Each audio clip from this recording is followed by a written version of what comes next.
You'd expect every lawyer to have stories about clients falling asleep on them. In fact, it's quite rare, and it's happened to me only once. I was representing a client at an inner London magistrates court. He was in his 50s. He was very well turned out with blazer, shirt, tie, grey flannels. The first thing I did that morning was to tell him that he would go to prison, where he'd been many times before, always for theft. His downfall, like many clients, was the drink.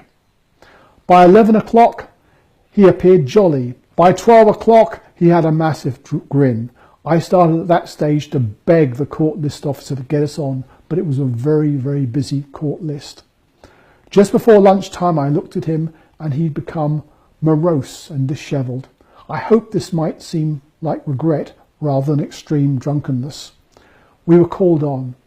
Halfway through my plea in mitigation, the magistrate stopped me and drew attention to the snoring, which had got to an unacceptable level even for the legal process.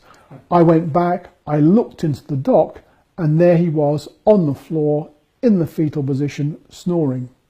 However, the magistrates told me that they had decided they were not going to send him to prison, they were going to give him probation, and they wanted me to tell him, and they were off to lunch. And that's what they did. And the policeman left too, and I was left alone with the client on the floor of the dock snoring. I decided to wake him up and tell him what had happened, or at least my inflated version of it, and I did so with some difficulty, but rather than being pleased at his good fortune, he was upset, and he started to advance on me with hand open. He wanted money.